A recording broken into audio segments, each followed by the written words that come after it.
on the AM 560 mobile app, on your Alexa-powered smart speaker, and on TuneIn, iHeart, and on Odyssey. Insert Democrat socialist here. Runs the Democratic House floor for 30 plus years running. He's promising this and he's stealing that. Where can you get that kind of money? He's using your house like his own piggy bank. You ought to know by now. You can pay off your house here in Illinois, but you can never keep up with the taxes. Oh, how it's always been the plan to have a taxpayer pay, no doubt. Not a matter of if anymore, but when you're moving out. Top of the morning, Dan and Amy. That theme music means it's time for our weekly confab with Ted Dabrowski, president of Wirepoints.org, all things Illinois policy related. And with the Safety Act before the state Supreme Court, crime is top of mind and continues to be. Obviously, it's the backdrop of the mayor's runoff as well. Terry Duffy is the head of the CME Group, Chicago Mercantile Exchange Group. In a podcast the other day, he said this: 3 o'clock in the afternoon, my wife got carjacked right in the city of Chicago. And it's absolutely insane what's going on here. 90% of the carjackings in Chicago are done by juveniles. So the juveniles go in and they come right back out literally in an hour. He said he had a conversation with Lightfoot over violence, and that her response was the homicide rate is falling. Mm-hmm. He said to that response, I said, don't go there. Please don't go there. One is too many. Yeah. He also, of course, cited crime as the reason that one of the reasons why it's difficult to get people to come back to work, why a lot of businesses are looking for the exits. He also grew up in Chicago, went to school in Chicago. It was a tough time growing up in Chicago, so yes, we've been on our back foot a few times, but I think we try to move forward, and hopefully we can do it again. Yeah.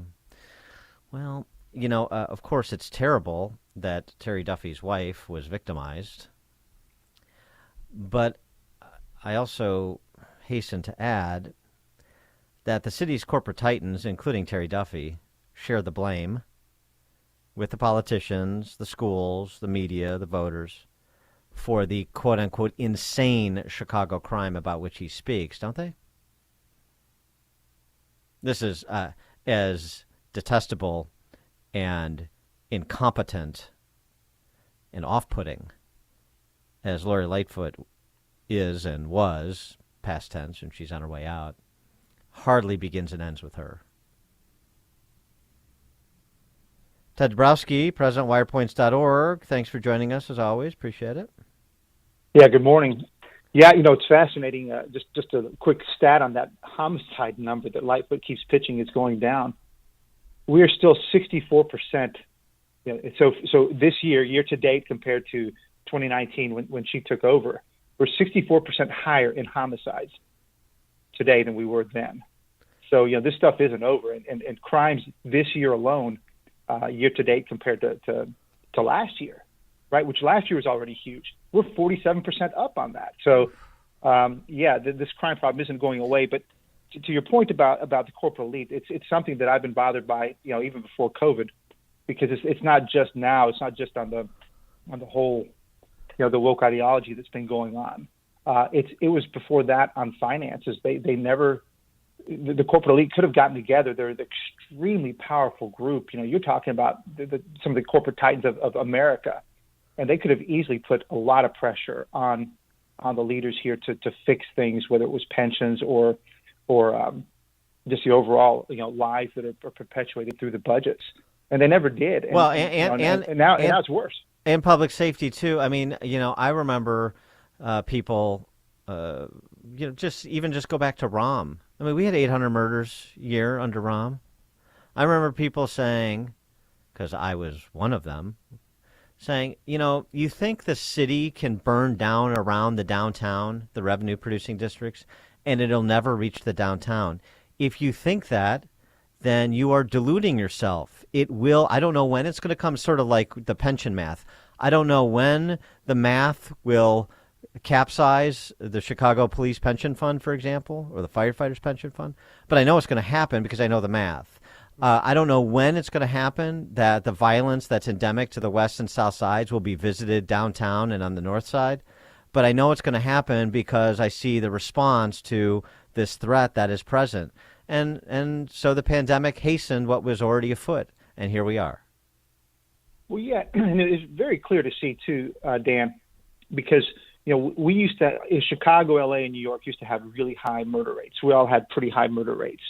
And then there was a huge divergence. New York started following its broken windows policing, and the rates there collapsed. And L.A. also did more community policing, and their rate collapsed. And we went the other way. We went it back up again. And, we reported recently that we had 5 times a higher murder rate in Chicago than in New York.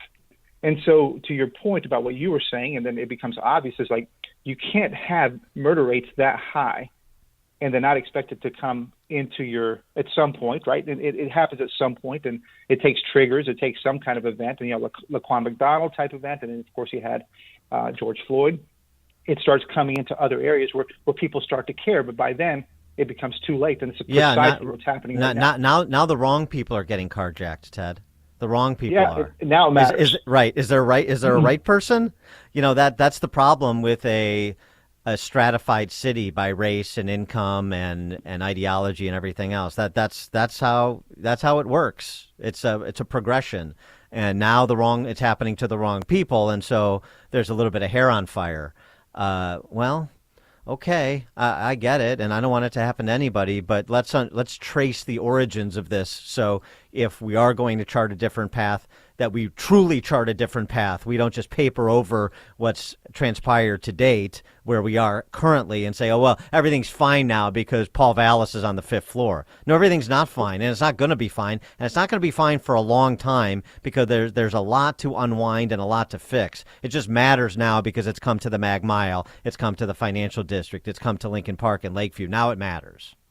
Well, and this is why I'm so concerned about, no matter who takes over, incrementalism. You can't have these little incremental changes in policy to make things a little bit better. And that's why we need much stronger voices across the board, not just from, again, a guy like Vallis, but also from the corporate elite, because it Absolutely. Can't be we just roll back some things, right? Because that doesn't change things. That only stops the bleed a little bit. But so we need much bigger reforms, and that's why I'm still waiting to hear a guy like Paul Vallis take on Kim Foxx, Tim Evans, Safety Act, and that's what I'd like to hear, because that would let me as a voter, I'm not a voter in Chicago, but me as a person who cares about Chicago and goes there a lot, I want to hear that we're going to do the structural changes to fix things, not just stem the bleed a little bit. Well, Brandon Johnson came out yesterday and said, made this declaration. I never said don't defund the police. I've gone through the police budget. I believe we have 4 graphic designers on the payroll. Now, maybe somehow graphic designers keep us safe. They might. So, it's not that he wants to defund police. He just wants to cut the police budget and get rid of graphic designers.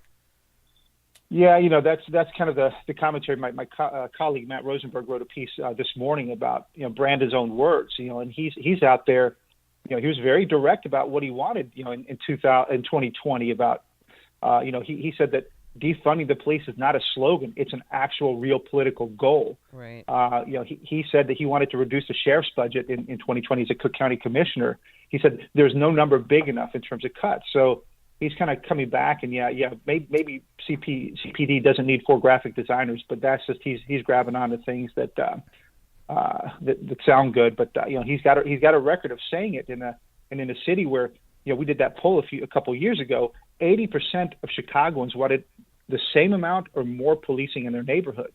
Wow. So in a city where more policing is needed and wanted, he's had a goal of defunding, and he needs to square that up. His own words, he has to square that up with what he's saying now. Well, no, he doesn't. I mean, again, why should Brandon Johnson be disallowed from telling beautiful lies? Everybody else does, including all of those the leading lights of all those institutions I just mentioned, the media, the Yeah. unions, the schools, the political class, the corporate elite, they all tell beautiful lies. Why can't Brandon Johnson tell his? Yeah, no, I stand corrected, Dan. He doesn't need to fix it. I think it just needs to be called out, and that's exactly what we're doing at Wirepoints. Yeah. Let's put his words against what he's saying now. Absolutely. Good news, though. This will start to shore things up in a hurry. We're making a play for the Democrat National Convention next year in Chicago.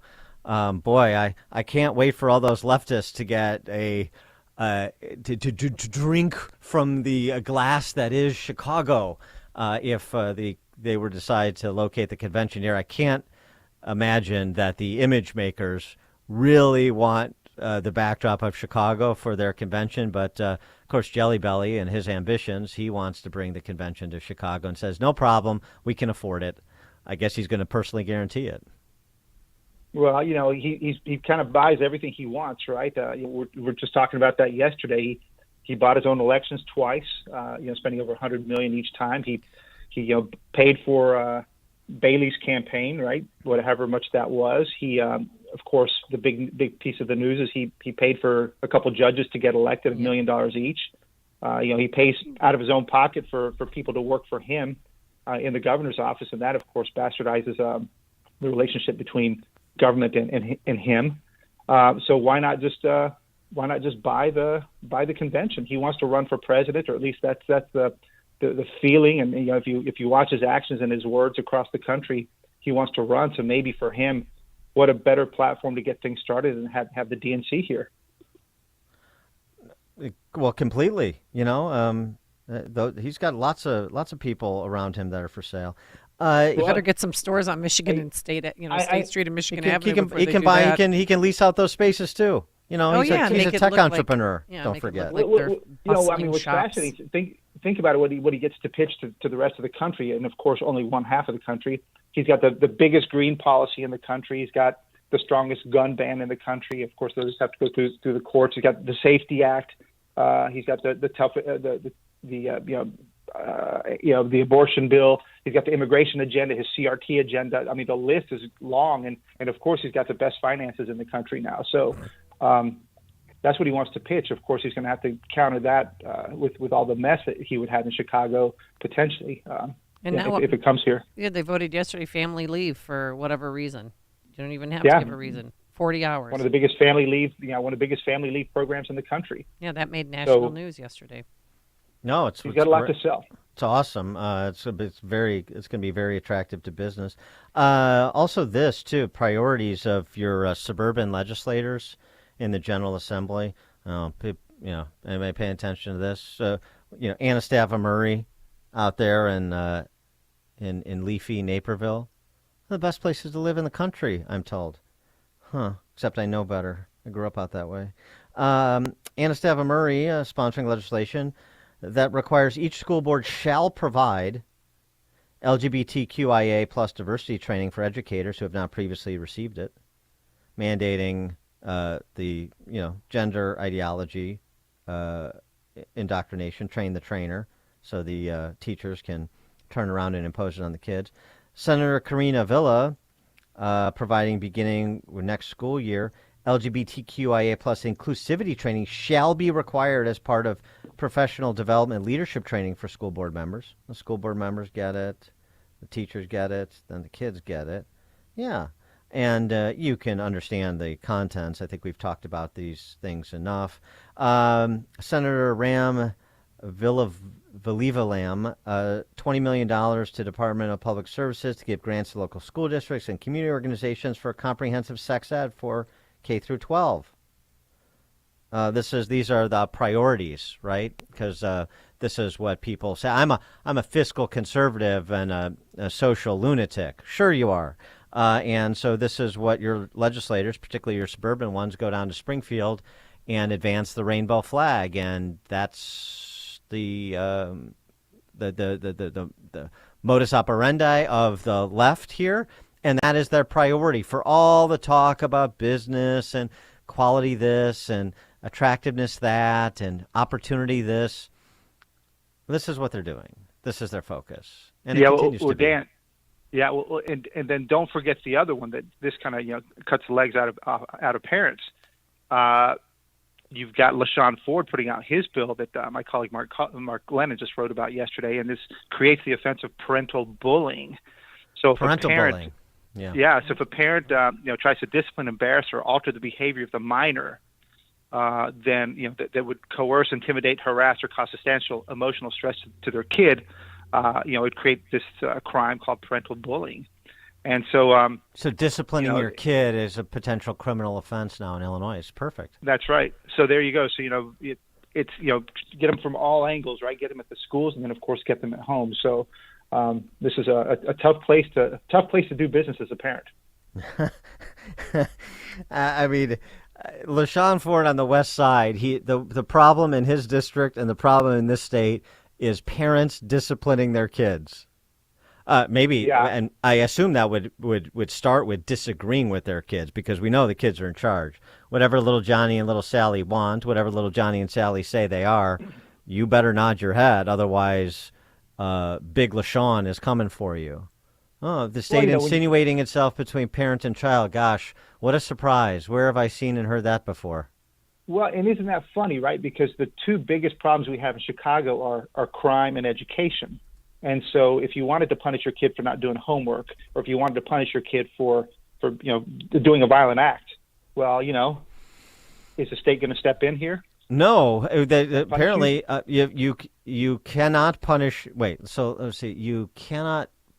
We don't punish. I guess that makes sense. I guess that does logically flow. I'm trying to think. I'm trying to put my mind in LaShawn Ford's mind, and that's dangerous. But so since we don't discipline the juveniles for carjacking, we shouldn't discipline them for not doing their homework. Oh, that makes sense. Yeah, no, I get it. Right? If we're not going to discipline them for committing a violent act against somebody, then we certainly shouldn't discipline them for the mere minor offense of not doing their homework. I mean, and what's the difference anyway? In Chicago, nobody can read or write as it is. Well, and then we wonder why only 1 out of 10, black children can read at grade level in the Chicago public schools. So it's a sad statement, but these are all the things that need to be flipped. It's just a question of when and how long does it take us to get there. But all this stuff, this kind of stuff needs to be flipped. All these laws have to be flipped upside down, and God knows when that's going to happen. God knows. He's the only one. I certainly don't. Ted Dabrowski, president of Wirepoints.org, all things Illinois policy related. Thanks, as always, Ted. Thank you, guys. And I don't know if God knows, but Ted joined us on our turnkey.pro answer line. If you're talking about it, Dan and Amy are talking about it. It's Chicago's Morning Answer on AM 560. The Answer. There's a space in your house just below your feet, ready to be transformed. You've been dreaming of the possibilities for your basement, a fun entertainment room with built-in bar, a spa bathroom retreat, or maybe a private professional home office. Lots Custom Carpentry is ready to help you create your perfect space. The Lots experienced designers will personalize every part of your project and include a 3D walkthrough rendering so you can see exactly how everything will turn out. Your project will run on time with every final detail covered. The finished result will make you wonder why you didn't do this sooner. It's time to book your renovation. The expert team at Lots Custom Carpentry is ready to guide you through every step, providing quality service and reliable workmanship every time. Lots Custom Carpentry, part of the A.M. Woodland family of companies, proudly serving Lake, Northern Cook, Kenosha counties, and the Lake Geneva area, helping make the communities they grew up in as beautiful as they can be. Book your free consultation now at lotscustomcarpentry.com. That's Lots, L-O-T-Z, customcarpentry.com. Signature Bank is Chicago's fastest growing independently owned business bank, a bank where relationships still matter. I'm Dan Proft, and I know this because Signature Bank is my business bank. Hey all, Jim Carr here. I am the owner of Carr Machine and Tool in Elk Grove Village and loyal customer of Signature Bank. As a second-generation owner, I knew I had to shift from operating as an old-school machine shop to what I can proudly say is now one of the fastest-growing aerospace manufacturing facilities in the region. Signature Bank was there every step of the way through our expansion efforts, including financing our new state-of-the-art facility. Their valuable industry expertise and constant communication throughout the construction process made our vision possible. Many thanks to Signature Bank for supporting Carr Machine and Tool. You set the bar high for other banks. Signature Bank helps local businesses succeed. Want to learn how Signature Bank can help turn your business vision into reality? Visit signaturebank.bank. Member FDIC, Equal Housing Lender. Ever notice how most people never leave online reviews unless they're really mad? And they want the entire world to know how bad their experience was. Rick from Forever Remodeling here, and we average 4.8 stars on 144 Google reviews. I know what you're thinking. Sure, 132 people gave you 5 stars, but what about those 12 who didn't? Glad you asked. 3 of them are 1-star reviews from people we never even did business with. Most of the rest are 4-star reviews from people who loved us and said things like, "We are thrilled and would recommend Forever Remodeling to anyone." So why only 4 stars? One customer sums it up: "I only gave 4 stars because I never give 5. Fair enough, I guess. Google Forever Remodeling